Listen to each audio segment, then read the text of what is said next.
नहीं सर, वो आवाज सही है। मुझे तो ठीक आ रही है। आपको मेरी आवाज आ रही? जी जी, फर्स्ट क्लास है। अच्छा, शुरू करते हैं। अजीज दोस्तों, अस्सलाम वालेकुम, नमस्ते, सत श्री अकाल, गुड आफ्टरनून। जे के हवाले से जाहिर है ये पूरा रीजन तकरीबन 150-200 करोड़ लोगों का रीजन सिर्फ जे के इशू पे होस्टेज है। और हर इंसान जो इस एरिया में रहता है वो इस इशू को सॉल्व देखना चाहता है, जो पीस चाहता है, जो हारमनी चाहता है। इस हवाले से लास्ट वीक हमने जम्मू से ताल्लुक़ रखने वाले डॉक्टर अमजद मिर्ज़ा साहब का इंटरव्यू किया था, जिससे कई नई चीज़ें पता चली थीं। आज हमारे साथ हैं सुशील पंडित जी। सुशील पंडित जी एक अथॉरिटी हैं, ख़ास तौर पे उस रीजन की डेमोग्राफी, पॉलिटिक्स के हवाले से।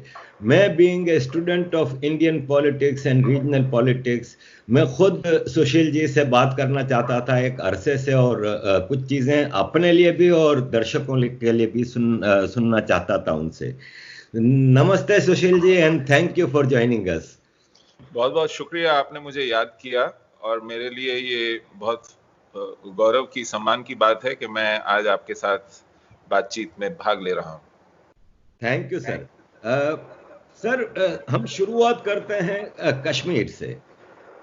कश्मीर, हम पाकिस्तानी, बीइंग पाकिस्तानी, जब भी मैं बचपन से आज तक सुनता हूं तो कश्मीर की बात आती है तो पाकिस्तानी कहता है कि कश्मीर मुसलमान है और कश्मीर हमारा है। मैं ये जानना चाहता हूं कि ये भाट और लून और ये जितने भी कास्ट हैं कश्मीरी, हमने सुना ये तो हिंदू थे, तो ये कब से मुसलमान हुआ और ये कब से इनकी ठेकेदारी हुई? खास तौर पे जब मैं सुनता हूं कि कश्मीर के सबसे बड़े ठेकेदार हैं सैयद अली गिलानी साहब, तो सैयद तो कश्मीरी कहां से हो गए? सैयद मीन्स अरब। तो जरा हमें समझाएं कि ये कश्मीरी मुसलमानों का कब से है और क्या इसकी बैकग्राउंड है। शुक्रिया आरिफ साहब। कश्मीर, आपने इस मौजू को रखते हुए कहा था कि 150-200 करोड़ लोगों की मुस्तकबिल से जुड़ा हुआ एक मुद्दा है, और इसी वजह से ये पूरा खित्ता, ये पूरा इलाका परेशान है, तशद्दुद से घिरा हुआ है, इस पर जंगें हुई हैं। तो परवेज मुशर्रफ जी से एक बार एक सहाफी ने पूछा था कि क्या कश्मीर का मुद्दा सुलझ जाएगा, तो आपको लगता है कि फिर कोई दिक्कत नहीं पेश आएगी, फिर सब कुछ ठीक होगा, अमन चैन होगा। तो मुशर्रफ साहब अपनी साफगोई के लिए बहुत जाने जाते हैं। आप उनके साथ एक अग्री करें या ना करें, लेकिन आपको ये मानना पड़ेगा कि उनके मुंह से गाहे बगाहे उनके दिल की बात निकल जाती है। तो उन्होंने एकदम जवाब दिया कि नहीं, ऐसा नहीं होगा, क्योंकि जब तक भारत का साइज और कैपेबिलिटी इतनी बड़ी है कि वो पाकिस्तान के लिए खतरा बनी रह सकती है, पाकिस्तान को हमेशा इस बात के लिए तैयार रहना पड़ेगा और भारत को तब तक उलझाए रखना पड़ेगा जब तक पाकिस्तान इस बात को लेके मुतमईन ना हो जाए कि अब भारत के बूते के बाहर है पाकिस्तान के विषय में, उसके बारे में किसी भी तरह की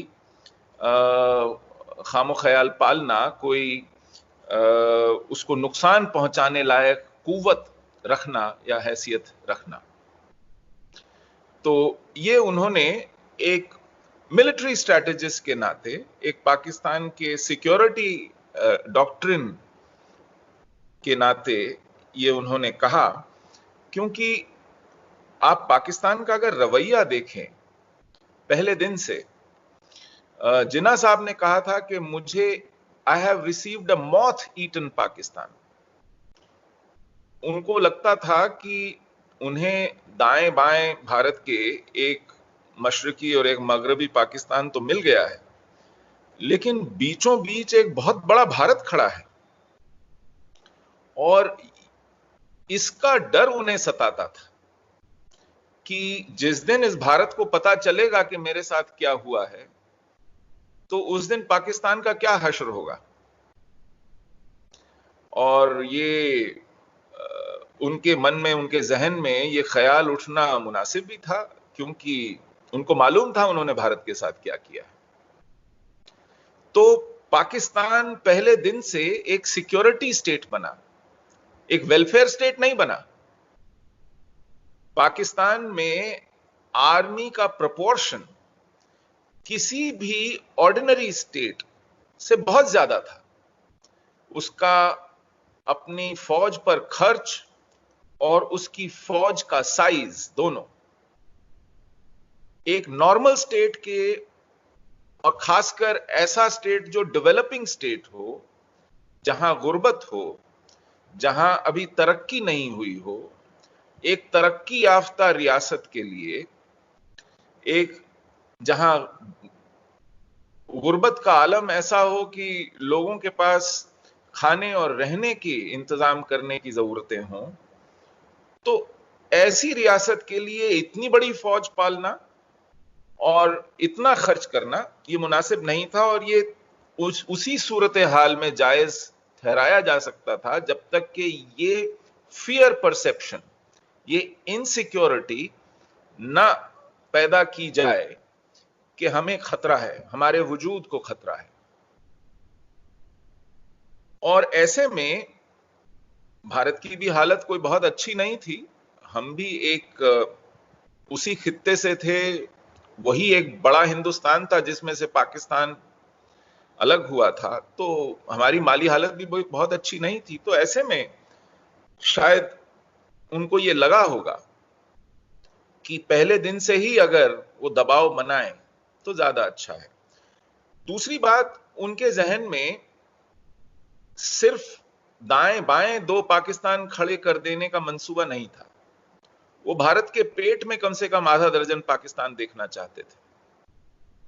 तो जब ये सवाल उठा कि ब्रिटिश इंडिया का तो फैसला तकसीम करके हो गया, तो ये जो प्रिंसली इंडिया है जिस पर अंग्रेजी कानून लागू नहीं होता, क्योंकि हमारी जो 15 अगस्त को आजादी मिली थी वो अंग्रेज ने एक कानून बना करके दी थी।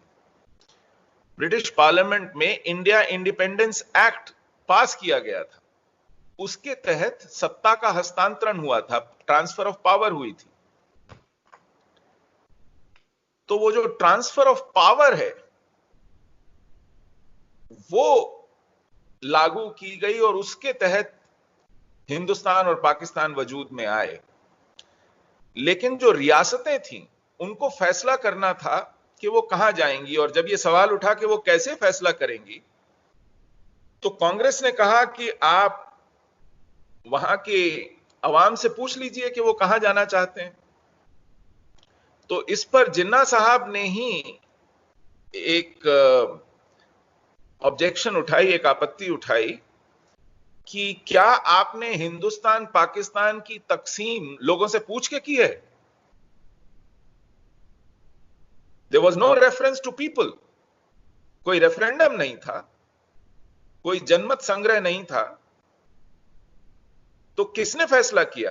उन्होंने कहा कि कहा गया उन्हें कि जो सॉवरेन है ब्रिटिश इंडिया की वो है क्वीन।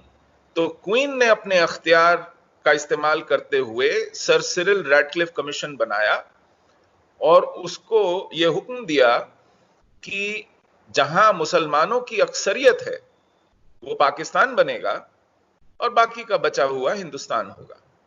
तो इसी के चलते सिंध, पंजाब और खैबर पख्तूनख्वा पाकिस्तान के हिस्से आए और मशरिक में बंगाल के हिस्से किए गए और वहां मशरकी पाकिस्तान बना।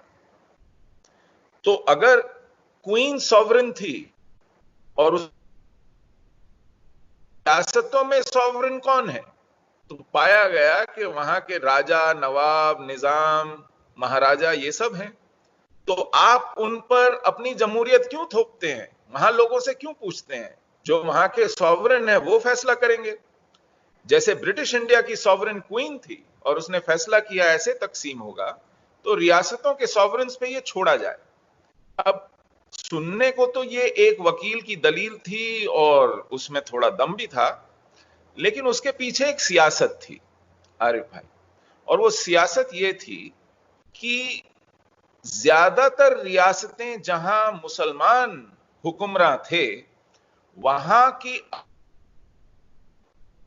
अगर आप अवाम से पूछते तो वो भारत मांगते, लेकिन अगर आप निजामों और नवाबों से पूछेंगे जो मुस्लिम लीग को फंड करते थे और जो जिन्ना की जेब में थे, वो तो मुसलमान पाकिस्तान के हक में बात करते।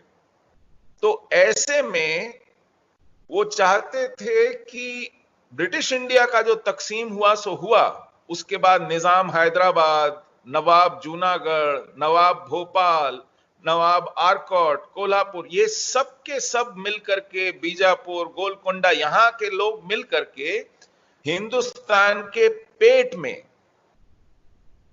जुनूब में एक और पाकिस्तान तामीर करें। अगर आप सालार जंग म्यूजियम जाएंगे जो हैदराबाद में है, वहां पर साउथ पाकिस्तान का एक नक्शा आपको मिलेगा, उसका तस्वुर था। तो वो हिंदुस्तान के पेट में एक पाकिस्तान देखना चाहते थे और फिर वो पाकिस्तान और मशरकी और मगरबी पाकिस्तान को जोड़ने वाला एक कॉरिडोर भी देखना चाहते थे, ताकि बीच की रियासतों को मिला करके उनमें एक कनेक्शन, एक टेरेस्ट्रियल कनेक्शन, नॉर्थ इंडिया, जी हां बिल्कुल, बीच में से गुजरता हुआ एक कॉरिडोर हो जो कि ईस्ट और वेस्ट पाकिस्तान को जोड़े।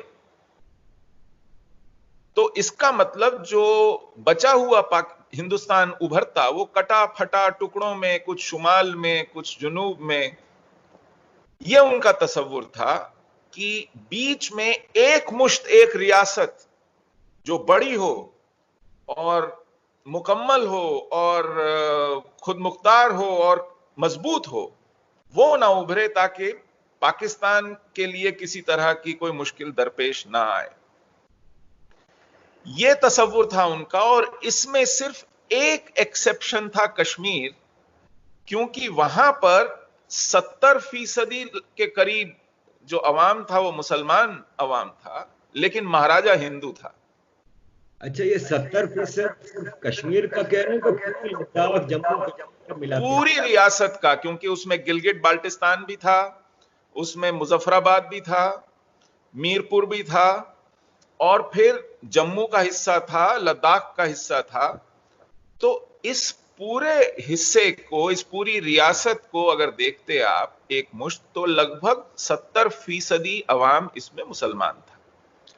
लेकिन आपने तय किया था कि ये फैसले महाराजे और नवाब और राजा तय करेंगे, तो वहां ये एक्सेप्शन हो गई कि राजा तो मुसलमान था, हिंदू था, महाराजा हिंदू था कश्मीर का, चाहे वहां का अवाम मुसलमान हो।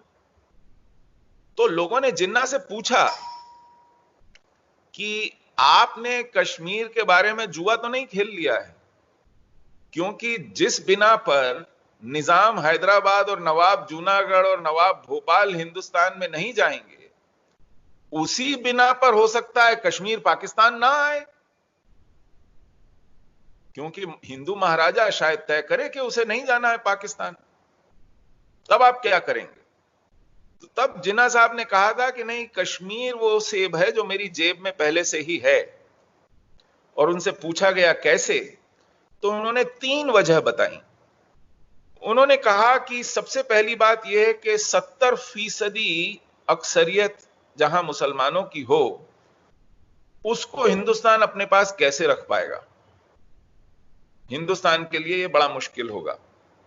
और दूसरा उन्होंने कहा कि कश्मीर जम्मू कश्मीर रियासत पाकिस्तान की सीमा से, उसके बॉर्डर से सटी हुई रियासत है। वहां पाकिस्तान कभी भी इंटरवीन कर सकता है, मुदाखलत कर सकता है, लेकिन हैदराबाद मुदाखलत नहीं कर पाएगा, वो बहुत दूर है। जूनागढ़ मुदाखलत नहीं कर पाएगा, भोपाल मुदाखलत नहीं कर पाएगा।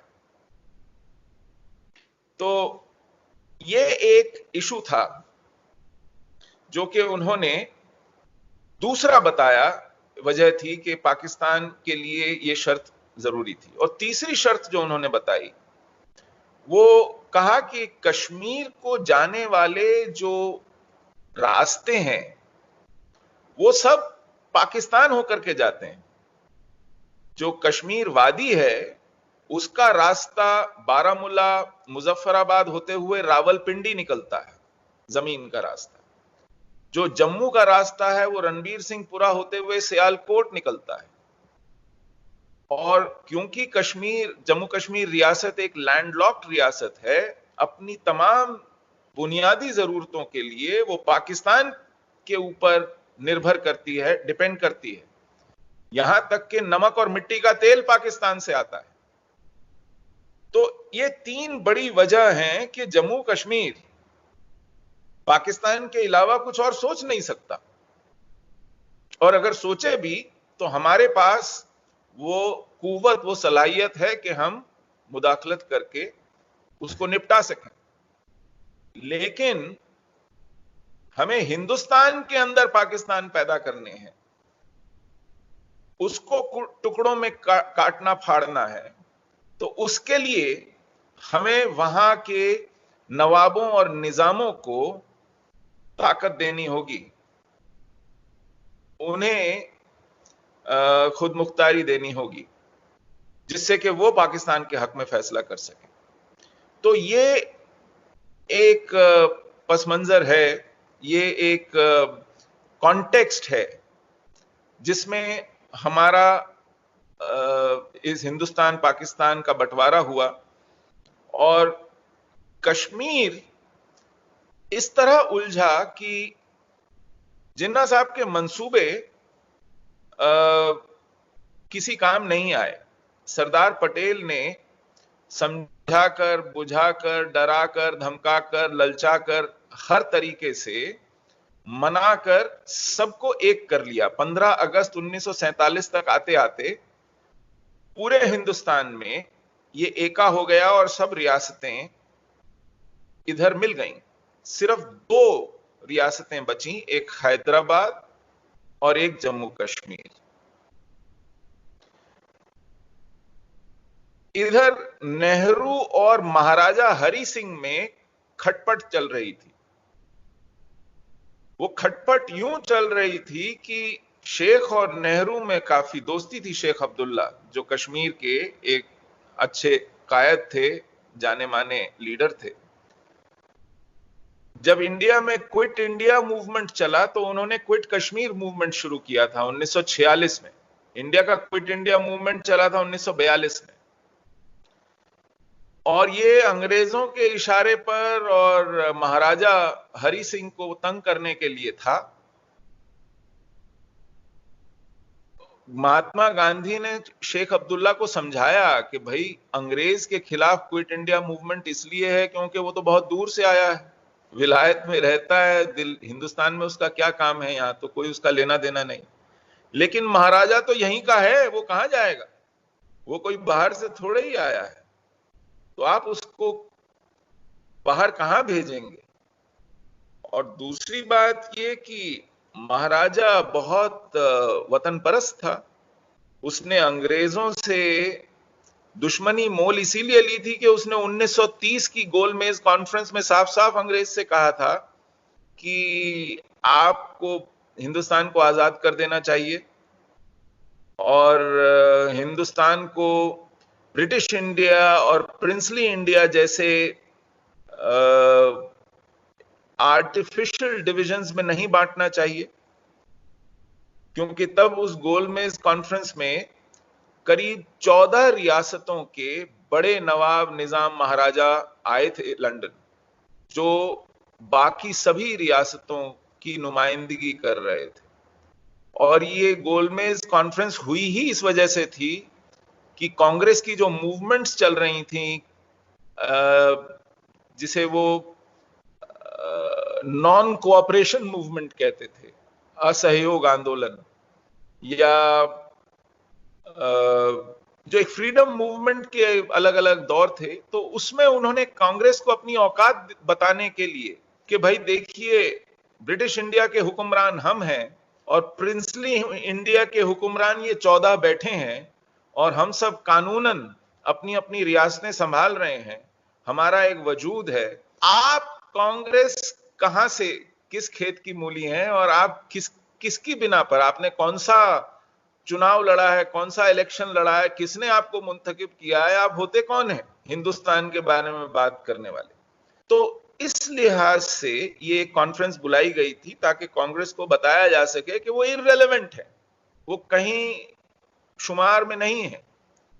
और उस कॉन्फ्रेंस में महाराजा हरि सिंह ने अंग्रेज को खड़े होकर कहा था कि हिंदुस्तान अगर आजादी का तलबगार है तो उसे आजाद कर देना चाहिए, और दूसरी बात, हिंदुस्तान एक है, मेरी रियासत हिंदुस्तान का हिस्सा है, आप हिंदुस्तान को इन आर्टिफिशियल डिविजन्स में ब्रिटिश इंडिया और प्रिंसली इंडिया में नहीं बांट सकते, ये सदियों से एक मुल्क रहा है। और तीसरी बात जो उन्होंने कही, मतलब जो अंग्रेज उससे चाहते थे, वो था कि गिलगिट बाल्टिस्तान की एजेंसी उन्हें 99 ईयर लीज पे मिल जाए, जो कि महाराजा ने मना कर दिया। अंग्रेज इसलिए चाहते थे क्योंकि रूस में क्रांति हो गई थी 1917 में, एक बड़ा रेवोल्यूशन आया था रूस में, सोवियत यूनियन में, और उसके जो बॉर्डर्स थे वो कश्मीर तक पहुंच गए थे, वो वाकन कॉरिडोर के ठीक नॉर्थ में सोवियत यूनियन पहुंच गया था। और वो जो एक रेवोल्यूशन था वो मोनार्की के खिलाफ था, फ्यूडलिज्म के खिलाफ था, कॉलोनियलिज्म के खिलाफ था। और अंग्रेज जो थे ये तीनों ही थे, मोनार्की भी थे, कॉलोनियल पावर भी थे, फ्यूडल पावर भी थे। तो उन्हें लगता था कि सोवियत यूनियन पर नजर रखना जरूरी है, इसीलिए वो महाराजा से गिलगिट बाल्टिस्तान 99 साल के लिए वहां अपने अड्डे बनाने के लिए, अपने फौजी अड्डे बनाने के लिए मांग रहे थे। तो महाराजा ने उन्हें कहा कि भाई आपसे मैंने अभी अर्ज किया है कि आपको हिंदुस्तान को आजाद कर देना चाहिए, ये कुछ महीनों, ज्यादा से ज्यादा साल 2 साल की बात है, तो इसमें आपको 99 साल की लीज में कैसे दे सकता हूं। तो उन्होंने मना कर दिया था। इन 3 वजूहात से परेशान होकर अंग्रेज ने शेख अब्दुल्ला को पाल पोस कर महाराजा के खिलाफ इस्तेमाल करना शुरू किया, और शेख अब्दुल्ला ने उस मूवमेंट को एंटी फ्यूडल मूवमेंट के तौर पर कश्मीर में लॉन्च किया। उन्होंने अपनी पार्टी बनाई, Jammu and Kashmir Muslim conference, और उन्होंने इस मूवमेंट को इस बिना पे लॉन्च किया कि मुसलमान अक्सरियत एक काफिर हुक्मरान के तहत नहीं महकूम नहीं हो सकती, ये कुरान में जायज नहीं है। तो उन्होंने, क्योंकि मुस्लिम अक्सरियत की रियासत थी जम्मू कश्मीर, हिंदू महाराजा के खिलाफ इस बिना पर भड़काना शुरू किया और अपनी जमात का नाम रखा जम्मू कश्मीर मुस्लिम कॉन्फ्रेंस। तो नेहरू ने उन्हें यह कहकर समझाया, मनाया कि अगर आप अपनी इस मुहिम को जारी रखें लेकिन नाम मुस्लिम से अलग कर दें, क्योंकि फिर वो सेक्युलर हो जाएगी तो ज्यादा अच्छा है, कांग्रेस के लिए भी मुनासिब होगा। और जितनी भी रियासतें देश भर में थीं, क्योंकि ब्रिटिश इंडिया में फ्रीडम मूवमेंट चल रही थी, तो कांग्रेस ने कहा कि रियासतों की आवाम फ्रीडम मूवमेंट से अलग क्यों रहे, तो रियासतों में भी फ्रीडम मूवमेंट की कोई गूंज, कोई एको, कोई परछाई पड़नी चाहिए। तो एक ऑल स्टेट्स पीपल्स कॉन्फ्रेंस बनाई गई,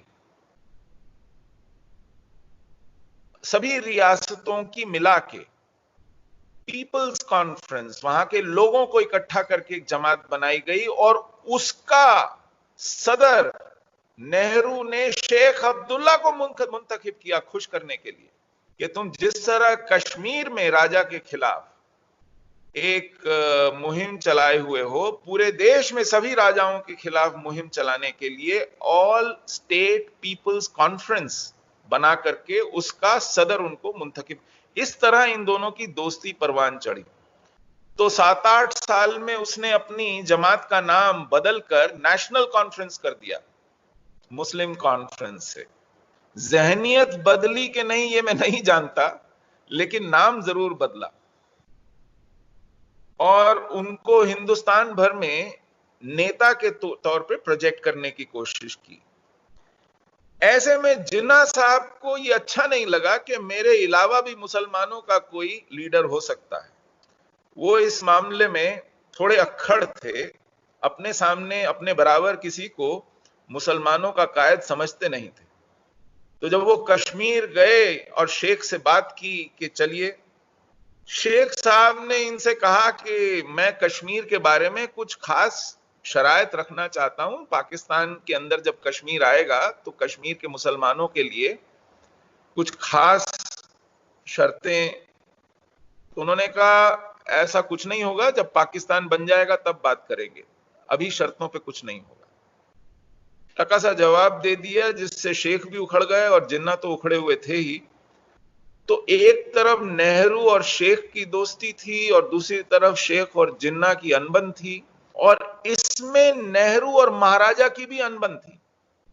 वो अनबन ऐसे हुई कि जब शेख को महाराजा ने गिरफ्तार किया क्विट कश्मीर मूवमेंट के चलते, तो नेहरू पहुंच गए उस मूवमेंट को लीड करने।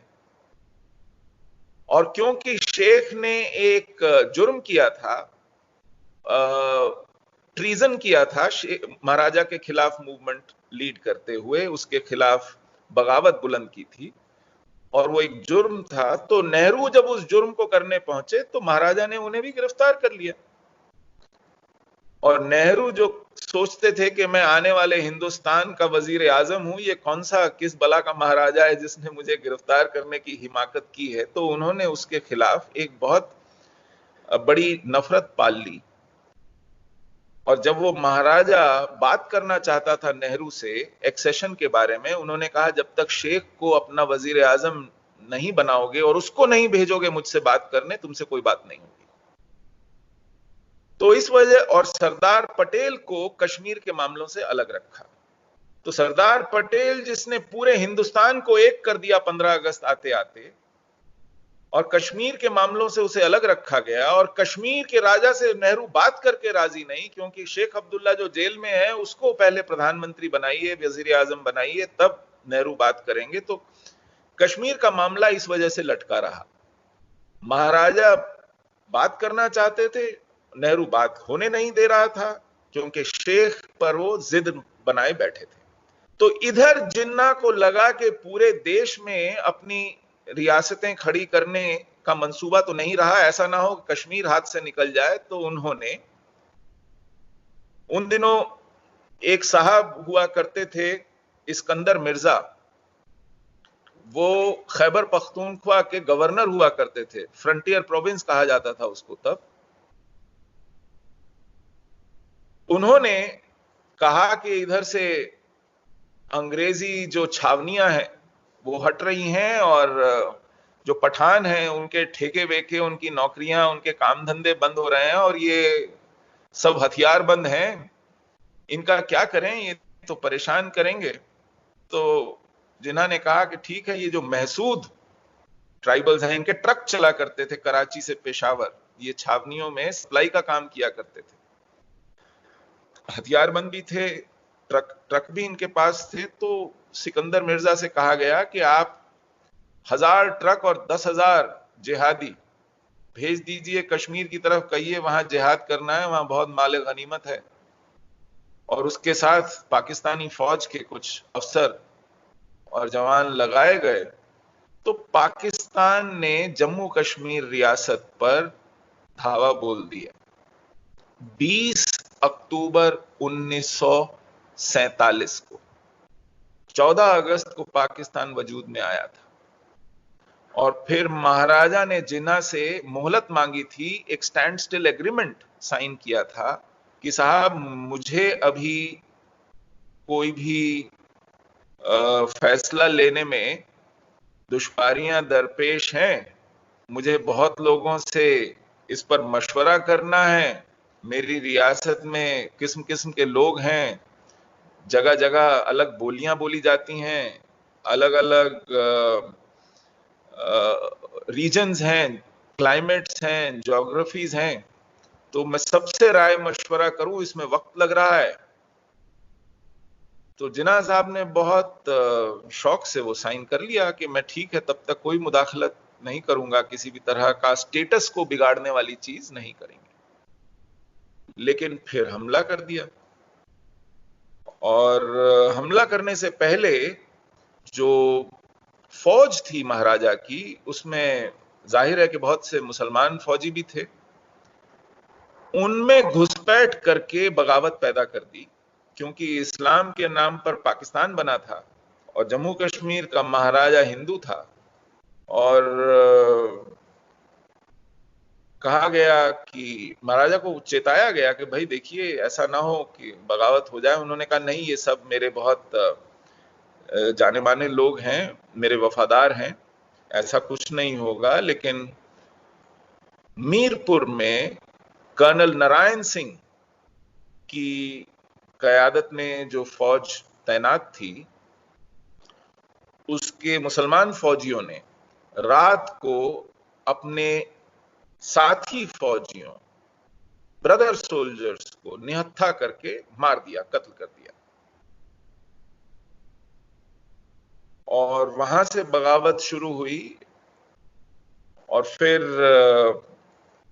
महाराजा की फौज तितर बितर हो गई, और उधर मैसूद पठानों का हमला और पाकिस्तानी फौज का हमला जारी था। तो महाराजा भागकर दिल्ली आए और बोला कि मेरी हिफाजत कीजिए। नेहरू ने कहा कि जब तक शेख आपका वजीर आजम नहीं बनेगा, और कश्मीर वैसे भी भारत का हिस्सा नहीं है, भारत की फौज भारत की हिफाजत के लिए है।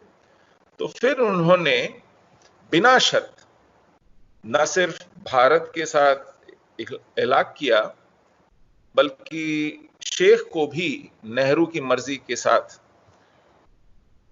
मतलब अपना नुमाइंदा बनाया, और कहा कि ठीक है ये वजीर आजम भी बनेंगे, अपने सब अख्तियार छोड़ दिए। तो उस लेटर ऑफ एक्सेशन पर लॉर्ड माउंटबैटन और महाराजा हरि सिंह के दस्तखत हैं, जिसके तहत जम्मू कश्मीर रियासत हिंदुस्तान में एक्सीड कर गई, उसका एक्सेशन हुआ। ये बड़ा लंबा सा जवाब मैंने आपको दिया, पूरी तारीख बताते हुए। बहुत जरूरी, क्योंकि ये सब चीजें हर आदमी जी। तो ये इस कॉन्टेक्स्ट में कश्मीर न सिर्फ भारत में आया, बल्कि कश्मीर पर भारत और पाकिस्तान की पहली जंग हुई। और ये जंग लगभग 1.25 साल चली।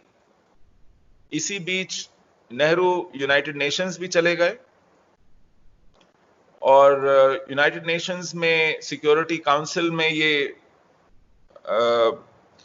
जब कहा गया कि पाकिस्तान हमलावर है, तो पाकिस्तान ने कहा नहीं, आप कश्मीर को जबरदस्ती अपने साथ रखना चाहते हैं और वहां के मुसलमान नहीं चाहते, तो उन्होंने बगावत कर दी है और आप हम पर ये थोप रहे हैं। तो फिर एक कमीशन बनाया गया, एक ऑस्ट्रेलियन जज थे, उनका कमीशन बनाया गया, और उन्हें हिंदुस्तान और पाकिस्तान खोजबीन करने के लिए भेजा गया। और उनको जब सबूत दिए गए, पकड़े गए पाकिस्तानी प्रिजनर्स ऑफ वॉर, उनकी शिनाख्ती दस्तावेज, उनका असला, और वो लेकर के जब पाकिस्तान गए, तो पाकिस्तान ने कबूला कि हाँ हमारे कुछ फौजी कश्मीर में हैं, हालांकि हमारे कागजों में वो छुट्टी पर हैं, लेकिन हो सकता है कश्मीर में मुसलमानों पर तशद्दुद होता देखकर उनसे रहा नहीं गया और अपने भाइयों की खिदमत करने वो पहुंच गए। ऐसा कुछ गोलमोल झूठ बोला उन्होंने। और जब पाकिस्तान मान गया कि हमारी फौज कश्मीर में है, तो हिंदुस्तानी फौज ने अपनी सरकार से, नेहरू से कहा कि हमें अगर ये मुकम्मल तौर पे जंग जीतनी है तो हमें सप्लाई लाइंस को और कमांड एंड कंट्रोल स्ट्रक्चर को टारगेट करना पड़ेगा, वरना ये जंग हर पंचायत, हर कस्बे, हर गली मोहल्ले में लड़ी जाती रहेगी और न जाने कितनी देर चलेगी। नेहरू ने मना कर दिया। उन्होंने कहा नहीं, एक भी गोली बॉर्डर के पार नहीं मारी जाएगी। तो फौज ने पूछा क्यों? पाकिस्तान तो मान गया है, सिक्योरिटी काउंसिल में मान गया है कि उनकी फौज यहां पर दाखिल हो गई है। तो नेहरू ने कहा वो मान गया हो, लेकिन पाकिस्तान ने अभी तक फॉर्मली वॉर नहीं घोषित की है हम पर। They have not declared war on us. तो इसलिए आप भी अपना एक हाथ पीठ पीछे बांधकर लड़ते रहिए। तो लड़ते लड़ते कोई 1.25 साल हो गया और कोई 60% कश्मीर इन्वेजन से फ्री करा लिया गया। अच्छा, तो आगे से आगे थी जी, पाकिस्तान के जो ट्राइबल्स थे, ये इससे भी आगे आ चुके, ये एयरपोर्ट तक पहुंच गए थे श्रीनगर के। अच्छा, जी हां, और एयरपोर्ट सिर्फ एक रास्ता बचा था हिंदुस्तानी फौज के कश्मीर में दाखिल होने का, क्योंकि सड़क का तो कोई रास्ता था नहीं। अक्टूबर का महीना था और केवल एयरपोर्ट से लैंड करके आप फौजियां उतार सकते थे वादी में। और एयरपोर्ट घिर चुका था। जब पहली कुछ जहाजों ने वहां लैंडिंग की तो सबसे पहला मोर्चा तो एयरपोर्ट पे लगा। अच्छा, और एयरपोर्ट से जंग शुरू हुई और फिर पीछे धकेलते धकेलते धकेलते धकेलते बारामूला, उरी के पार जब धकेल दिया, इसमें 1.25 साल लगा। और उसके बाद शेख साहब ने कहा कि अब वादी जो है इसमें किसी तरह की इन्वेजन, मुदाखलत पाकिस्तान की नहीं है। वो इससे बाहर का जो इलाका है, वहां के लोग कश्मीरी बोलते नहीं, मेरी क़यादत समझते नहीं, वो जिन्ना के साथ हैं, वहां मैं इलेक्शन लड़ूंगा भी तो जीतूंगा कैसे? तो नेहरू ने कहा ठीक है, वो हिस्सा पाकिस्तान को दे देते हैं। तो one sided unilateral cease fire 1 जनवरी 1949 को इंडिया ने अपनी तरफ से ऐलान कर दिया। वो भी तब जब हमारी फौज कहती रह गई कि हमें कुछ हफ्तों की मोहलत दीजिए, हम पूरा कश्मीर फ्री कर देंगे। लेकिन शेख को वो मंजूर नहीं था, क्योंकि गिलगित बल्टिस्तान के मुजफ्फराबाद और मीरपुर के लोग शेख से उतने मुतासिर नहीं थे, क्योंकि यहां पर पंजाबियों का ज्यादा असर था और उधर पठानों का ज्यादा असर था। तो हमारी बढ़ती हुई फौज को हमारे ही वजीर आजम ने, हमारी ही सरकार ने रोक लिया। और इस तरह लगभग 37-38% हिस्सा कश्मीर का आज पाकिस्तान ऑक्यूपाइड कश्मीर कहलाता है और ये एक मुसलसल जंग का बायस बन गया है। तो हम ये समझते हैं आप इस बात से, इस पूरे कांड हिंदुस्तान के भी, और ये जो आप की सूरत हाल बताई हम जीती जा सकती, और सारे ये समझते हैं कि is more risk for all than anyone. और नेहरू जी पर हिंदुस्तान फौजी को आज वादी के पुनः के फौजियों को चलाने की इजाजत एग्रीमेंट है। नेहरू साहब पाकिस्तान हर जगह भारत को बांध के रखा था। आपकी सारी ये चीजें नहीं होते कि अगर सबसे बड़ा कोई है नेहरू और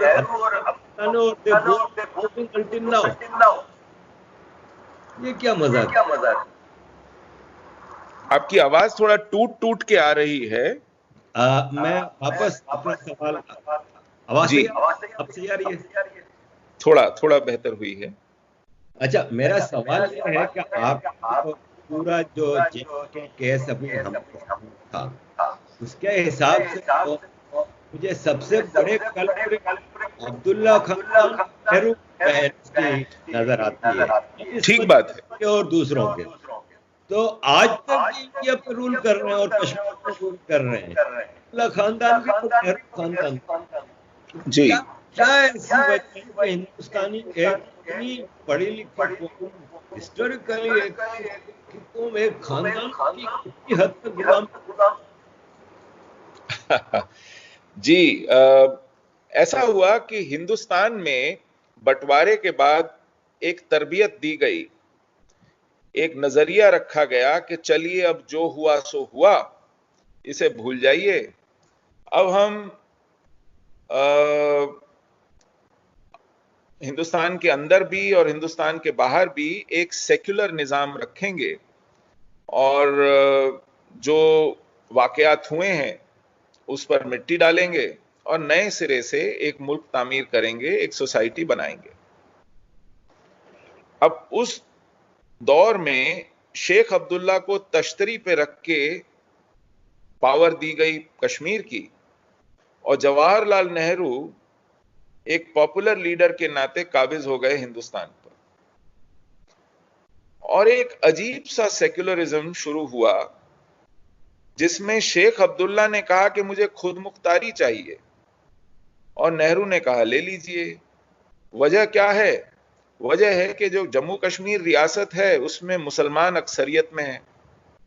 अरे भाई, तो हिंदुस्तान अगर एक सेक्युलर मुल्क बन रहा है तो इसमें मुसलमान और हिंदू का तकाजा कहां से आता है? आप सेक्युलरिज्म के साथ खड़े हैं, नेहरू ने कहा, तो फिर क्योंकि ये मुसलमान अक्सरियत की रियासत है तो उसके लिए एक अलग से निजाम हो, इसकी क्या जरूरत है? ये सवाल पूछा जाना चाहिए था, लेकिन ये सवाल नहीं पूछा गया। नेहरू ने कहा मुझे अपना अलग झंडा चाहिए, तो दे दिया। मुझे अपना एक अलग आईन चाहिए, तो दे दिया। मेरे इलाके में आपके पार्लियामेंट का कोई वजूद, कोई मुदाखलत नहीं चाहिए, तो 370 के बिना पर वो भी दे दी। मुझे हिंदुस्तान के आईन की जरूरत नहीं है कश्मीर में, तो वो भी मान गए। मैं कश्मीर के आवाम की एक अलग सिटीजनशिप डिफाइन करूंगा जिसको परमानेंट रेजिडेंट सर्टिफिकेट कहते हैं, वो भी मान गए नेहरू। आपके सुप्रीम कोर्ट की कोई मुदाखलत नहीं होगी कश्मीर में, मान गए। आपका इलेक्शन कमीशन कश्मीर में कोई वजूद नहीं रखेगा, मान गए।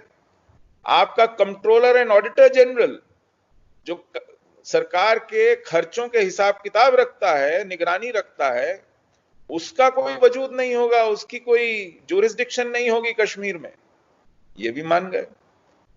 तो आप हिंदुस्तान की सरजमी पर एक पाकिस्तान और बनाने चले थे, केवल इस बिना पर, क्योंकि पाकिस्तान भी इसी बिना पर बना था ना कि जहां पर मुसलमान अक्सरियत है वहां पर हिंदुस्तानी सिस्टम की कोई जरूरत नहीं है, हमें अपना अलग चाहिए हिसाब किताब। तो वो हिसाब किताब ईस्ट पाकिस्तान वेस्ट पाकिस्तान बन के हो गया। अब एक अलग हिसाब किताब जम्मू कश्मीर का भी अलग हो गया। वो टेक्निकली इंडिया में है क्योंकि उसने इंडिया के साथ एक्सीड किया है, लेकिन एक्सीड करने के बाद भी वहां ना इंडियन कॉन्स्टिट्यूशन चल रहा है, ना इंडियन पार्लियामेंट की जुरिस्डिक्शन है, ना इंडियन सुप्रीम कोर्ट की जुरिस्डिक्शन है, ना इंडियन इलेक्शन कमीशन की जुरिस्डिक्शन है। उनकी सिटीजनशिप अलग से डिफाइंड है। और कमाल की बात यह थी कि अगर वहां पर रेस्ट ऑफ इंडिया से, बाकी मुल्क से कोई हिंदुस्तानी शहरी जाना चाहे तो उसे परमिट लेना पड़ता था, जैसे आप किसी दूसरे मुल्क में वीजा लेके जाते हैं। हाँ हाँ हाँ। तो मुझे ये ताज्जुब नहीं है कि शेख ने ये सब मांग कैसे लिया। नेहरू ने। उसकी शेख ने मांगा ना। हाँ, मांग कैसे लिया? मांग कैसे लिया, एक मुल्क का हिस्सा होते हुए इस सब के ऊपर उसने इंसिस्ट कैसे किया, मुझे इस बात का ताज्जुब नहीं है। मुझे ताज्जुब इस बात का है कि नेहरू ने दे कैसे दिया। एग्जैक्टली, बिल्कुल। लेकिन क्योंकि हिंदुस्तानी अवाम उस वक्त सब कुछ भुलाकर और नेहरू पर फिदा होकर के बाकी सब की बातों को दरकिनार करके चल पड़े थे, और नेहरू ने भी पार्टी पर कब्जा कर लिया और उसमें फिर अपनी फैमिली को आगे बढ़ाया, तो एक ऐसा निजाम खड़ा हो गया। अच्छा, उन्होंने एजुकेशन पर, मीडिया पर, जो पब्लिक डिस्कोर्स है उसके ऊपर ऐसा शिकंजा कसा कि जो वो कहते थे वही ठीक था, जो वो करते थे वही सबसे बढ़िया था। तो पूरे मुल्क को ये समझते समझते पीढ़ियां लग गई बिल्कुल। कि हमारे साथ क्या हुआ और क्या हो रहा है, क्या होता आ रहा है। अब बड़ा लंबा कठिन सफर है जी। सुशील भाई, सवाल है कि 14 से 1980 हम आते हैं, तब तक considerably was very basic फिल्मों की कोई मेजर चीज। ये एक अचानक सेशन जो ओरिजिन कश्मीरी उनको माइग्रेट किया पे अचानक, तो ये सोसाइटी एज वे इंफ्रास्ट्रक्चर हुआ, तो सरकार क्या कर रही है? आपने कहा 47 से 89 तक। जी। देखिए, ये सतही तौर पे ऐसा लग रहा था कि सब कुछ पीसफुल था। 47 में कश्मीर का इहलाक हुआ हिंदुस्तान के साथ, भारत के साथ, और शेख के हाथ में पावर दे दी गई और महाराजा को जलावतन कर दिया गया। आप हैरान होंगे जान के कि निजाम हैदराबाद जिसने जंग लड़ी उसको तो गवर्नर बना दिया उस स्टेट का, क्योंकि बाद में वो मान गया, उसने दस्तखत कर दिए। लेकिन जो हाथ जोड़कर कहता रहा कि मैं बिना शर्त हिंदुस्तान आ रहा हूं, उसको अपना फ्यूनरल नसीब नहीं हुआ अपनी जमीन पर। वो मुंबई में जाकर के गुमनामी में ताउम्र रहा और वहीं उसका इंतकाल हुआ और वहीं उसका फ्यूनरल हुआ। खैर, इस वक्फे में क्योंकि उन्होंने कश्मीर में अपनी सिटीजनशिप डिफाइन की और वहां जितने भी फंडामेंटल राइट्स इंडियन कॉन्स्टिट्यूशन के थे वो लागू नहीं होते थे, क्योंकि हिंदुस्तान का आईन वहां लागू नहीं होता था, हिंदुस्तान का सुप्रीम कोर्ट नहीं वहां लागू होता था। तो वहां मनमानी करने का दौर शुरू हुआ, और उस मनमानी में जो कश्मीर वादी के हिंदू थे, हिंदू कश्मीरी पंडित जिनको कहते हैं, हमारा कुल मिला के लेना देना जिंदगी में पढ़ने लिखने से था। तो हम सिर्फ नौकरियां करते थे, या टीचर्स थे स्कूल में, या सरकारी इदारों में थे, कहीं पोस्टमैन थे, कहीं डॉक्टर थे, कहीं ओवरसियर इंजीनियर थे, कहीं मुंशी हकीम थे, कहीं कहीं गांवों में खेतों में मवेशी पाल लेना भी होता था। लेकिन आम तौर पर हमारी वाबस्तगी पढ़ाई लिखाई से थी। तो एक तो सरकारी इदारों में, हायर एजुकेशन में, प्रोफेशनल एजुकेशन में हमें एडमिशन देना बंद कर दिया। मेरिट लिस्ट में भी जो आते थे उस पीरियड में 40s के बाद, जी हाँ, जी हाँ, जी हाँ, जो टॉप करते थे एग्जाम्स, स्कूल के बोर्ड टॉप करते थे, ग्रेजुएशन में मेरिट लिस्ट में आते थे, उन्हें भी पोस्ट ग्रेजुएशन के लिए, इंजीनियरिंग के लिए, मेडिसिन के लिए नहीं देते थे एडमिशन। 70% का एक फॉर्मूला इन्होंने बनाया कि कश्मीरी मुसलमानों को ही मिलेंगी, वो चाहे नौकरियां थी, चाहे एडमिशन थे, कम से कम 70%, बल्कि इससे ज्यादा दे देते थे, लेकिन 70% तो एक कट ऑफ था कि इससे कम तो बिल्कुल नहीं देंगे। और बाकी के 30% के लिए कुछ थोड़ा बहुत जम्मू दे दिया, थोड़ा बहुत लद्दाख दे दिया, कश्मीरी हिंदू के हिस्से कुछ आता नहीं था। और जम्मू में भी मुसलमान थे, तो कुछ जम्मू के मुसलमानों के लिए, राजौरी, पुंछ, डोडा, किश्तवाड़ के मुसलमानों के लिए, तो हिंदुओं के हिस्से कुछ आता नहीं था। तो हम लोगों को रिस रिस कर कश्मीर से बाहर पढ़ने जाना हो या नौकरी ढूंढने जाना हो, तो हमारी जलावतनी ऐसे शुरू हो गई थी।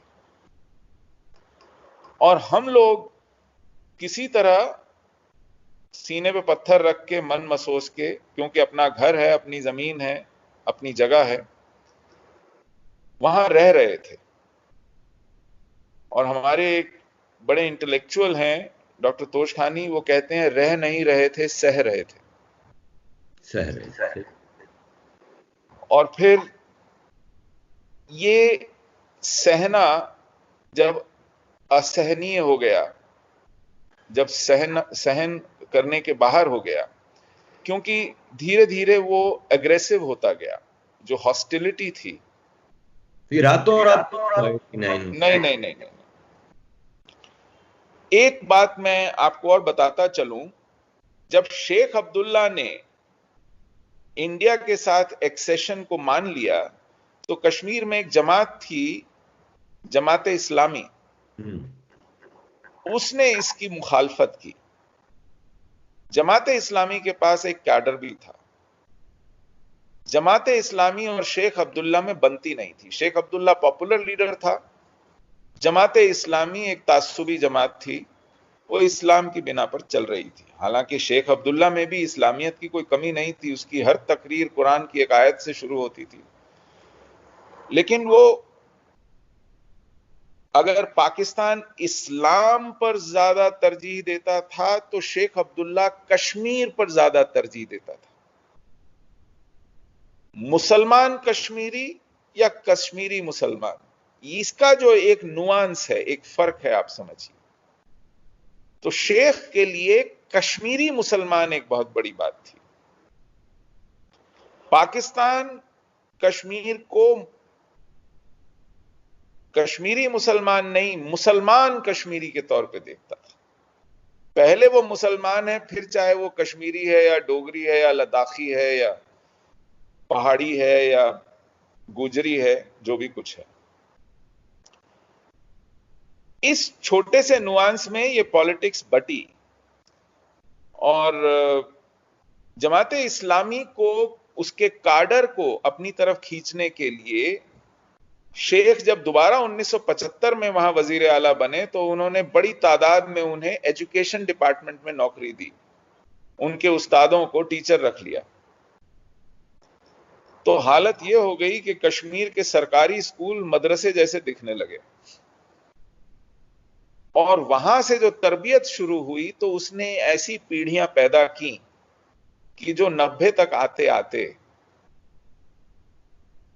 वो एक जिहादी फर्वर के साथ, एक एग्रेशन और एक नफरत के साथ, हिंदू के खिलाफ नफरत, गैर मुसलमान के खिलाफ नफरत, और क्योंकि इंडिया एक हिंदू अक्सरियत की रियासत थी, तो इंडिया के खिलाफ नफरत। तो इस्लाम पसंदगी और हिंदू नफरत, काफिर नफरत, इसकी एक जुगलबंदी हुई, जिसने इस पूरे डिस्क्रिमिनेशन को और हॉस्टिलिटी को उरूज पे ला दिया। और इसको एक चिंगारी की जरूरत थी। वो इस तरह मिली कि अफगानिस्तान में रूसी आ गए, तो अमेरिकियों ने अपने खजाने खोल दिए, तो पाकिस्तान के पास बेइंतहा असला और दौलत आ गई। उधर इंदिरा गांधी ने और कांग्रेस ने गलतियां की और सिखों को पूरी तरह नाराज कर दिया, तो पाकिस्तान के हाथ पंजाब को सुलगाने का एक मौका मिल गया, और फिर कश्मीर तैयार पड़ा था, वो चिंगारी कश्मीर में भी दिखा दी गई। तो जिन कैंपों में खालिस्तानी तैयार होते थे, उन्हीं कैंपों में कश्मीर के जिहादी तैयार होने लगे। पैसे और असले की कमी थी नहीं, तो उनको लगा कि अब हिंदुस्तान पर एक कहर बर्पा करने का अच्छा मौका है, जिसका उन्होंने भरपूर इस्तेमाल किया। तो 90 का सफर इस तरह तय हुआ। 90 एकाएक नहीं आया, 90 को अच्छे से पकाकर तैयार किया गया। और 90 से पहले 1986 में दंगे हुए अनंतनाग में। तब फरवरी का महीना था, मुफ्ती मोहम्मद सईद का घर का इलाका पड़ता है बिजबिहारा, और कश्मीर में कांग्रेस की सपोर्ट से एक ब्रेकअवे नेशनल कॉन्फ्रेंस की हुकूमत चल रही थी, जो दामाद थे शेख अब्दुल्ला के, उनकी सदारत में वो वजीर आला थे। उनका नाम था गुलाम मोहम्मद शाह। हुकूमत शेख के कुनबे से थी, लेकिन सपोर्ट कांग्रेस का था। मुफ्ती मोहम्मद सईद कांग्रेस के थे। उन्होंने कहा कि ये जब तक बना रहेगा तो मेरी बारी कब आएगी, तो एक ऐसा दंगा करा दिया जाए ताकि ये चलते बने और फिर मेरी हुकूमत आ जाए। उस दंगे में हम गरीब मारे गए, क्योंकि दंगा किसके खिलाफ करना है। मुफ्ती मोहम्मद सईद खुद एक मुफ्ती थे, जमाते इस्लामी से बहुत करीबी थे। शेख अब्दुल्ला के खिलाफ सियासत करनी है तो जमाते इस्लामी को साथ लेके चलना पड़ता है, और जमाते इस्लामी के काडर के साथ एक मुफ्ती का वाबस्ता होना कोई बहुत ताज्जुब की बात नहीं है। और उनके साथ मिलके उन्होंने अनंतनाग में एक दंगे को अंजाम दिया फरवरी के महीने में 1986 में। तब ये आजाद कश्मीर का पहला बड़ा दंगा था, जिसमें 40 से ज्यादा मंदिर तोड़े गए और सैकड़ों दुकानें और मकान लूट लिए गए, लोग मारे गए। तो ये 1999-90 का हरकारा दस्ता था। इसने आहट दे दी कि आने वाले वक्त में क्या होने जा रहा है। तो ये मैं समझता हूँ सारे नेशन से कि इस कश्मीर का शुरू हुआ जो पीक पे, इसमें बराबर की कांग्रेस और अब्दुल्ला कसूरवार, उन्हें आंखें बंद। एक सेकंड,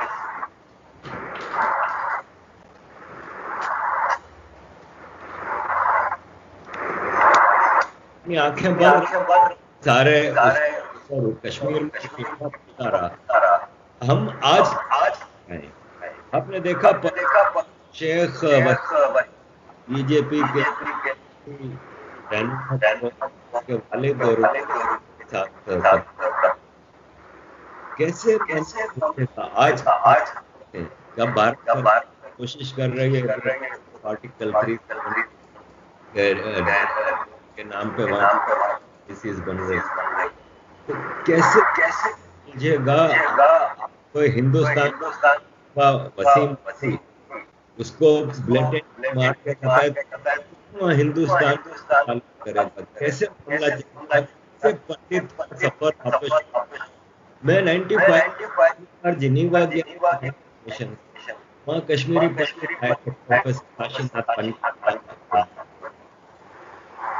वो हमें उनका ये कहना है कश्मीर जम्मू में रख दिया, बोले यहाँ करने के लिए जबरदस्त बजाय वापस सिक्योरिटी देते एक सिंपैथी इतनी बड़ी भारत चले नोटिस नहीं इतनी बड़ी भारत प्लेटमेंट होती। चले अब हम कांग्रेस का दौर, अब कैसे रोज में हो रहे हैं, नाम लेवाए हो रहे हैं खतरे, आप कैसे लोग वापस ऐसी नजर आई।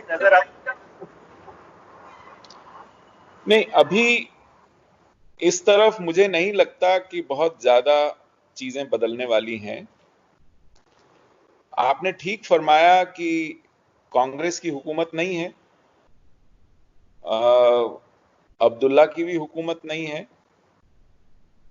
370 भी हट गया है, लेकिन कत्लो गारत जारी है, तशद्दुद जारी है।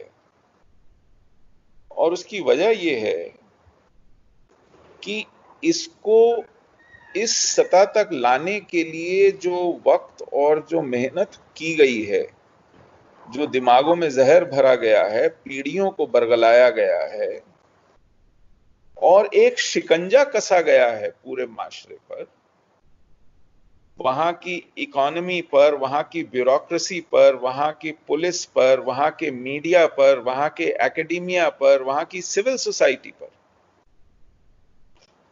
एक शिकंजा जैसा कसा गया है।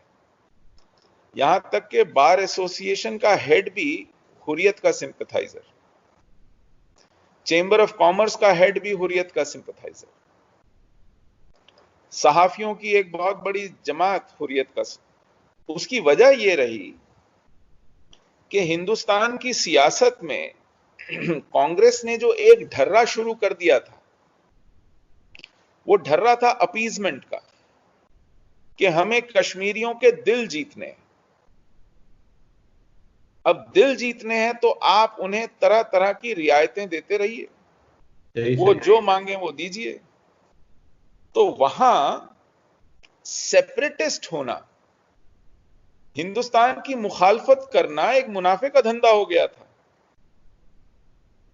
मेरे एक बहुत बुजुर्ग साथी हैं जवाहरलाल कौल, वो जिस दोस्त के साथ बड़ी शुरुआती जमातों से पढ़ते पढ़ते ऊपर बढ़े, उनमें से एक मुसलमान दोस्त उनका दिल्ली जब उनसे मिलने आया तो उन्होंने उनसे पूछा कि भाई आप लोग क्यों पागल हो गए? अब दोस्तों में ये बातें बड़ी बेसाख्ता चलती हैं कि यार तुम्हारा दिमाग खराब है क्या?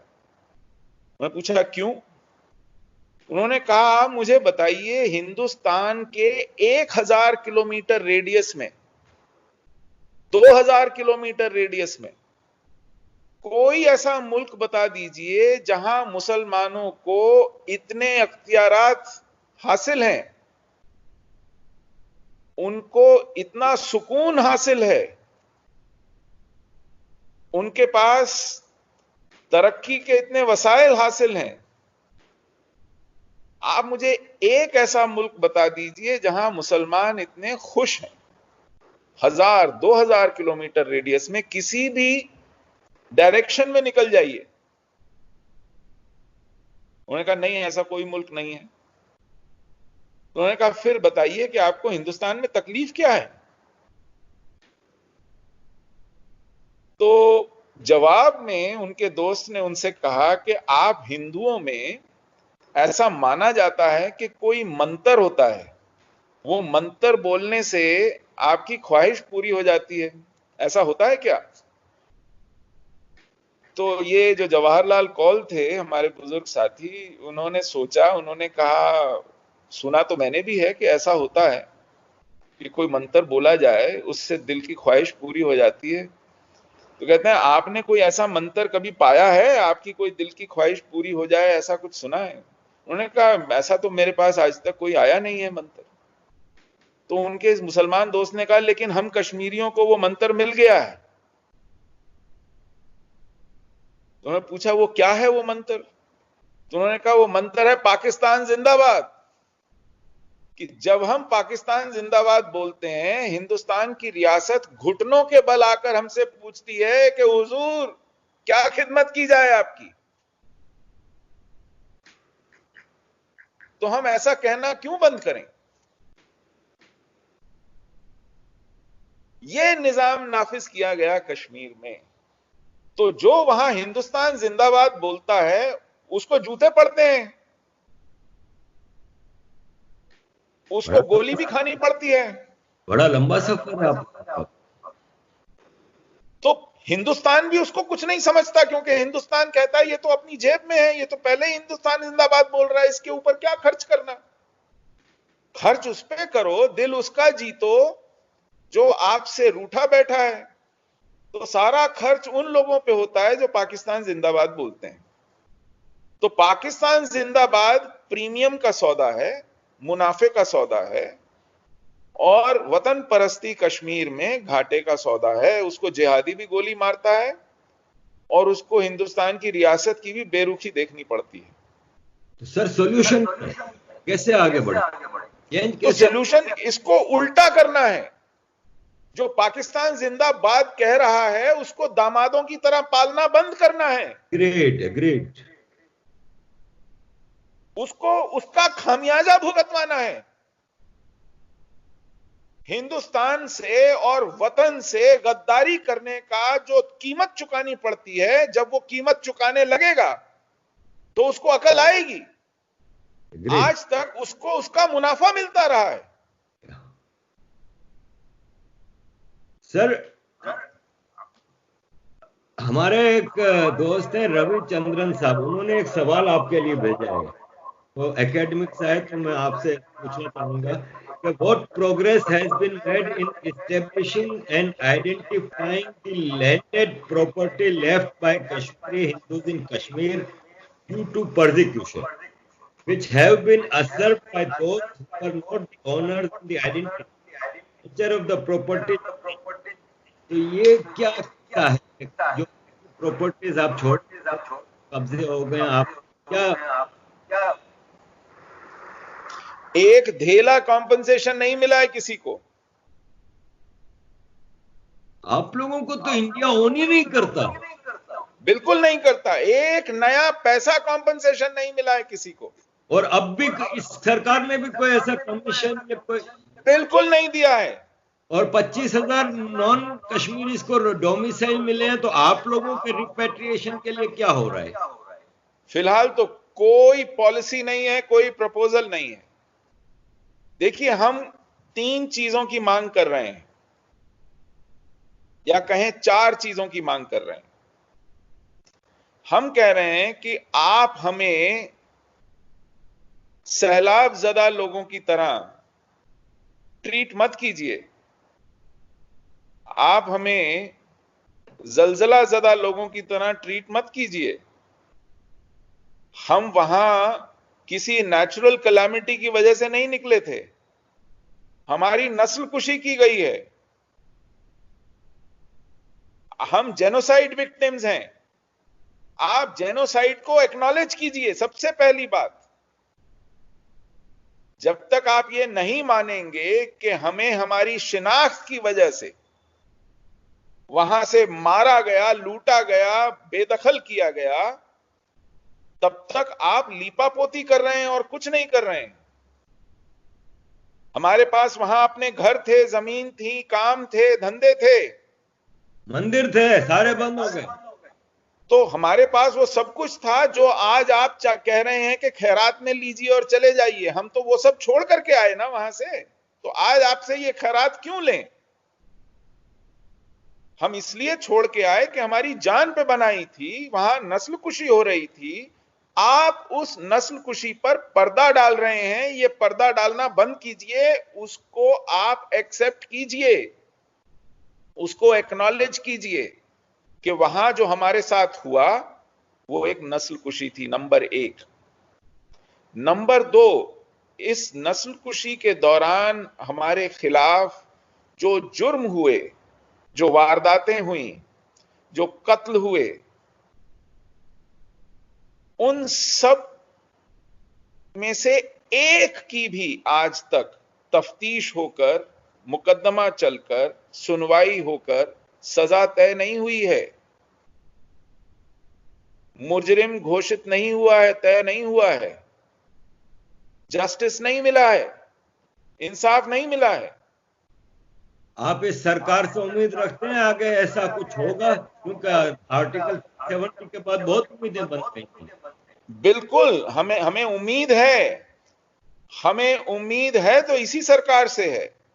लेकिन अभी तक 30 सालों से ये सिर्फ उम्मीद ही है, और इस सरकार के भी 6 साल निकल गए हैं और ये उम्मीद पूरी होती दिखाई नहीं पड़ रही है। एफआईआर के ऊपर एफआईआर, हजारों फर्स्ट इंफॉर्मेशन रिपोर्ट्स पड़ी हुई हैं, उन पर धूल जम रही है, उस पर किसी तरह का कोई मुकदमा कहीं नहीं चल रहा है। तो ये हमारी दूसरी मांग है कि पहली मांग तो है कि हमारी नस्लकुशी को एक्नॉलेज कीजिए, और दूसरी मांग ये है कि जो विक्टिम्स हैं और जो सर्वाइवर्स हैं उनके साथ इंसाफ कीजिए। क्या हमारी डेमोक्रेसी और हमारा क्रिमिनल जस्टिस सिस्टम बांग्लादेश से भी गया बीता है क्या? उन्होंने 1971 के वॉर क्रिमिनल्स को फांसियां दी हैं, स्पेशल ट्राइब्यूनल्स चलाकर।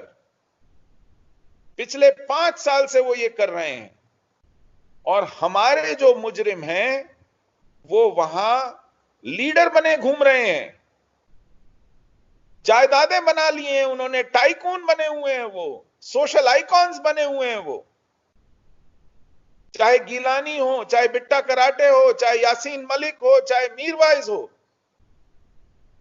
ये लोग हमारे खून से ऊपर से नीचे तक सराबोर हैं।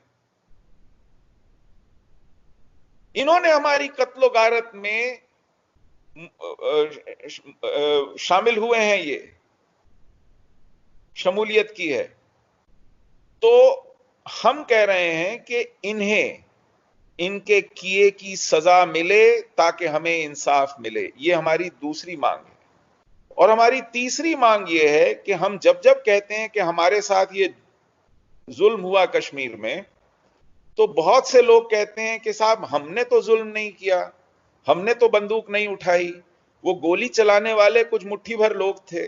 वो बात ठीक कहते हैं कि हमें गोलियों से मारने वाले कम लोग थे, लेकिन ऐसे लोग बहुत बड़ी तादाद में थे जो हमारे रुखसत होने की राह देख रहे थे ताकि वो हमारे घरों में घुस जाएं, ताकि वो हमारी दुकानों में घुस जाएं, हमारे बागानों खेतों में घुस जाएं, हमारे मंदिरों में घुस जाएं और जमीनों पर कब्जा कर लें, हमारे बिजनेसेस हथिया लें, हमारे कारोबार छीन लें।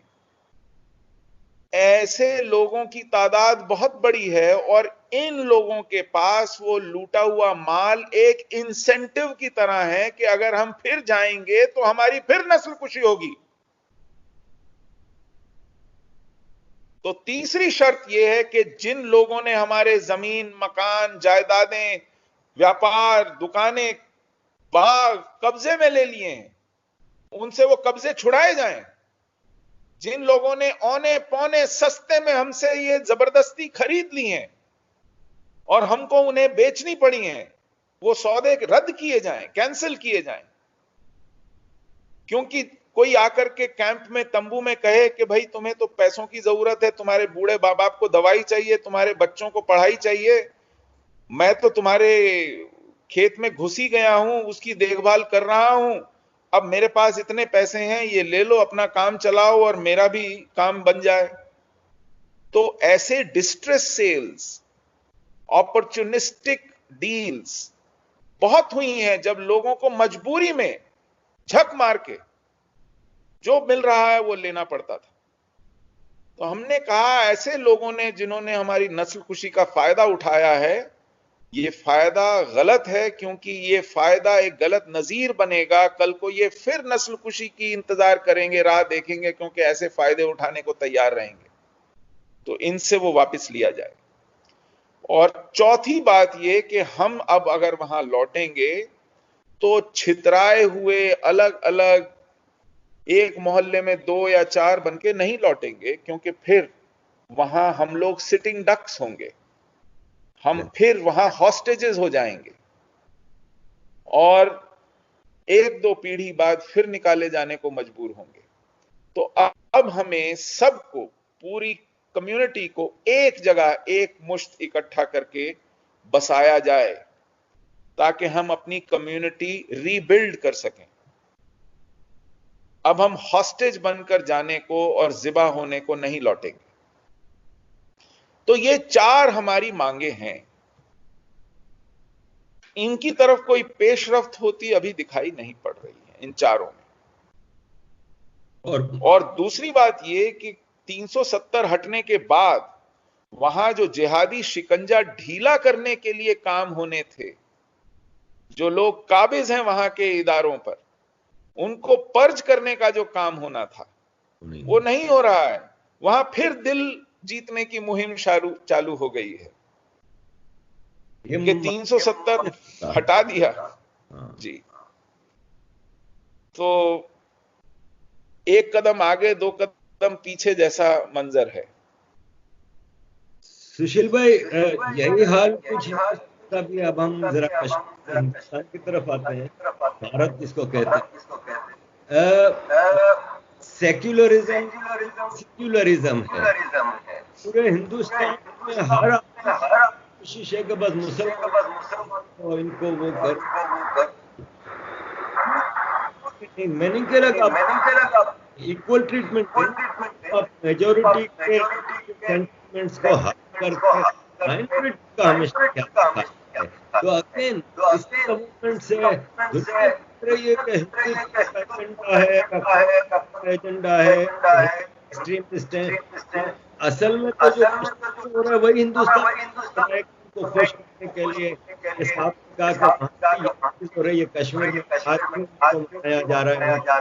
तो हिंदुस्तान में कैसे है कि क्या जाए आज का जनरेशन है इंडिया की, वो रियलाइज कर हमें पीसा हमारे रिलीजियस सेंटिमेंट तो दीगर चीजों को तबाह करके किया जा रहा है। तो कैसे क्या है? ये सच में बहुत दुख की बात है और बहुत ही खतरनाक मोड़ लेने जाली है ये बात। मैं आपको एक छोटा सा एग्जाम्पल दूंगा, आप गूगल करके देख सकते हैं। इंडिया में पिछले साल जो सेंट्रल गवर्नमेंट की 19 मिनिस्ट्रीज हैं, 19 मंत्रालय हैं, वजारतें हैं, उन्होंने स्कॉलरशिप्स दी थी स्टूडेंट्स को।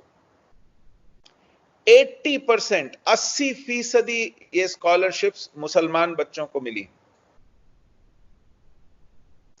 7.5% स्कॉलरशिप्स क्रिश्चियन बच्चों को मिली और 4.5% से कम स्कॉलरशिप्स हिंदू बच्चों को मिली, जो कि 80%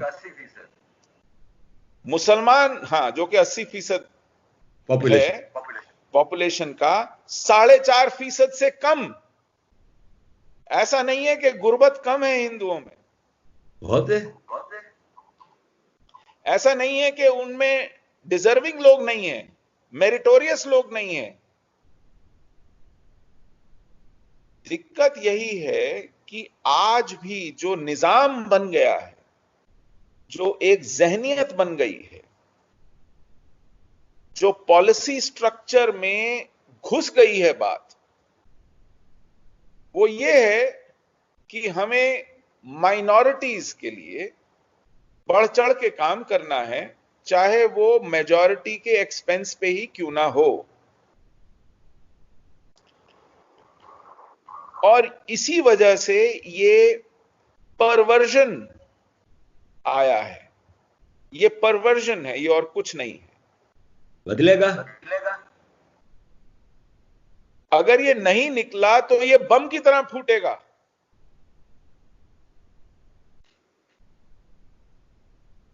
आइब साहब, मैं 2 बातें कहता हूं। हिंदुस्तान में मिशनरीज बहुत सारे चर्च डॉलर्स लेके आते हैं, वो इसी तरह कन्वर्ट करते हैं कि आइए हम आपके बच्चे का अपने मिशनरी स्कूल में एडमिशन करा देंगे या मिशनरी अस्पताल में फ्री इलाज करा देंगे। तो जो गुर्बत के मारे हैं वो खाने पीने और पढ़ने लिखने, बच्चों के मुस्तकबिल के लिए ईसाई हो जाते हैं। एक दूसरी जमात है जो पेट्रो डॉलर्स लेके आती है, वो बड़े बड़े मदरसे खोलती है और इसी तरह गुर्बत के नाम पर और पैसे खर्च करके वो भी कन्वर्जन में तो लगी हुई हैं, लेकिन उनके डॉलर्स कम से कम इंडिया की फॉरेन एक्सचेंज किटी में तो जाते हैं। ऐसा ही है ना? लेकिन जो हिंदुस्तान की सरकार है, भारत की सरकार है, वो मेरे टैक्स के पैसे से जो स्कॉलरशिप देती है, तो मुझे कहती है कि तुम्हारे बच्चे को अगर स्कॉलरशिप चाहिए तो पहले मुसलमान बनो, ईसाई बनो, तो तुम्हारे टैक्स के पैसे से जो स्कॉलरशिप तुम्हारी सरकार देती है वो तुम्हें मिलेगी। इसका मतलब तो यही हुआ ना कि अगर 80% सरकारी स्कॉलरशिप हिंदुओं को नहीं मिलेगी, तो हिंदू को स्कॉलरशिप लेने के लिए अपना मजहब बदलना है। और वही काम मिशनरीज कर रही हैं, वही काम मदारिस कर रहे हैं। वो पेट्रो डॉलर ला रहे हैं, वो बैप्टिस्ट चर्चेस से, साउथ अमेरिका से बड़े बड़े माल इकट्ठा करके ला रहे हैं। तो यहां की जो अक्सरियत है, जो बेचारा हिंदू है, वो तो दो पार्टों में पिस रहा है। सरकार सेक्युलरिज्म के नाम पर बदलेगा कौन? मालिक। लेकिन इस सरकार से बड़ी उम्मीदें हैं, थी भी और हैं भी, लेकिन वाकई 6 साल गुजर गए हैं, अभी तक कोई कंक्रीट चेंज नहीं आया। जैसे कि इंडिया में सेक्युलर, मैं आपको पिछले साल का आंकड़ा दे रहा हूं, ये 80% स्कॉलरशिप्स इस सरकार ने पिछले साल दी हैं। तो सुशील भाई, आम हिंदुस्तानी को बताएं कि कैसे चीजें तब्दील होंगी। फिर आम हिंदुस्तानी ये सोच के बैठा है कि मैंने वोट दे दिया तो अब 5 साल में आराम से सो सकता हूं, करती रहे ये सरकार जो करना है। सरकार तो दिक्कत यह है कि आम हिंदुस्तानी को जगाने की जरूरत है, हर रोज जगाने की जरूरत है, और हर रोज बताने की जरूरत है कि अपने हुक्मरानों से सवाल पूछो और हिसाब लो, और ये सोशल के मत बैठो। Social media is the best way to do it. जी हां, क्योंकि यही हाल था। नेहरू के ऊपर भरोसा करके हमने 30-40 साल गवा दिए।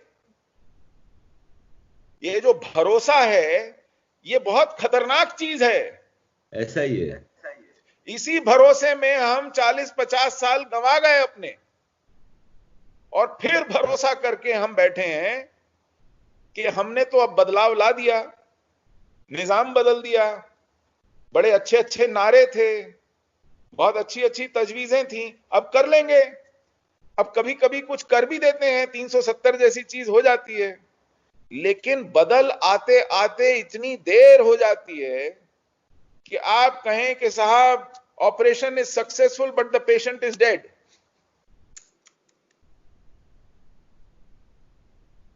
दो छोटी सी चीजें पूछनी है। पंडित नेहरू और महेश भट्ट कश्मीरी पंडित हैं? महेश भट्ट शायद कश्मीरी पंडित नहीं है। अच्छा, पंडित नेहरू हैं? पंडित नेहरू तो हैं, ऐसा मुझे भी कम से कम अच्छा, इतना ही मालूम है। सुशील भाई, मैंने आपसे तवक्को से बहुत ज्यादा टाइम ले लिया है। आखिरी सवाल बहुत, मैं आपसे एक आखिरी सवाल चाहूँ चाइना के हवाले से कि अभी आपने देखा कि हमला किया चाइना, उसकी शायद वही है कि लद्दाख का क्या उपाय कर सकते समझते रहे। चाइना बायकॉट चल रही है, जंग भी एक नजर आ रही है, करे हुए हैं कि चाइना। आप इस हवाले और इसमें कश्मीर को क्या हिसाब देखते हैं? गिलगित बल्तिस्तान ऑलरेडी चाइना कर दो, एयरपोर्ट सब चाइना, तो ये चाइना कम हो गया कि ले गए वापस कर रहे हैं कि ऐसा है, चीन लगातार हमको टटोलता रहा है, और चीन की एक आदत रही है, सलामी स्लाइसिंग कहते हैं उसको, धीरे धीरे धीरे धीरे एक एक टुकड़ा करके एक एक आधा आधा किलोमीटर घुसता चला जा रहा है। और जो कांग्रेस की 10 साल हुकूमत रही, उसमें कांग्रेस ने चीन को बहुत भीतर तक आने दिया और बॉर्डर एरियाज में कोई इंफ्रास्ट्रक्चर नहीं बनाया, और चीन के बारे में मुगालते पालना ये कांग्रेस की नेहरू के जमाने से एक पॉलिसी रही है और उसकी कीमत भारत चुकाता रहा है। तो चीन की आदतें बिगड़ गई। पिछले 30-40 साल में चीन ने जो सलाहियतें पैदा की हैं, माल पैदा किया है, ताकत पैदा की है, उसने चीन की इस भूख को और बढ़ाया है। और अभी जो चीन ने किया है वो ऐसा है कि 10 किलोमीटर आइए और 3 किलोमीटर हट जाइए। अच्छा, ऐसा हुआ है? हाँ, तो इस तरह की जब वो बात करते हैं तो हमें लगता है कि चलिए कुछ तो हटा, लेकिन अभी बातचीत जारी है। तो वो बाकी के 10 किलोमीटर भी पूरे के पूरे 10 हटेगा या 5 हटेगा या 4 हटेगा, ये अभी देखना बाकी है। यानी अभी जो हुआ है इसमें वो टेरिटरी। जी हाँ, ऐसा है कि ये डिमार्केटेड टेरिटरी नहीं है, लेकिन जिन हिस्सों को इंडियन आर्मी ट्रेडिशनली पेट्रोल करती रही है और उसके बाद जो बफर जोन है, उन हिस्सों को पार करते हुए चीन बहुत नजदीक आकर के चौकियां बनाने बैठ गया था और हमारी सीमा के भीतर झांक कर देखने लायक वांटेज पोजीशंस पर, हाइट्स पर, रिजेस पर आ गया था। और ये जो नेगोशिएशंस हुई हैं, ये डिसएंगेजमेंट की नेगोशिएशंस हैं, ये स्टेटस को एंटी की नेगोशिएशंस नहीं है। अच्छा, अभी डिसएंगेजमेंट का मतलब यह है कि हमारी फौजें जो आईबॉल टू आईबॉल हैं, वो एक एक 2-2 किलोमीटर पीछे हटेंगी। अच्छा, ताकि जो इमीडिएट हॉस्टिलिटी का खतरा है वो हट जाए, वो ना बना रहे। उसका स्टेज 2 उसके बाद ये है कि आप अपनी डिप्लॉयमेंट को डेंस ना करके थिन करेंगे, यानी आपने जो आर्टिलरी मूव की है वो पीछे ले जाएंगे, वो और पीस टाइम एरिया में ले जाएंगे। और फिर तीसरा डायमेंशन ये है कि अब आप अपनी पेट्रोलिंग और अपने स्ट्रक्चर्स को प्री-19 पोजीशन पे ले जाएंगे। तो इन 3 चीजों में से अभी पहली चीज हुई है डिसएंगेजमेंट।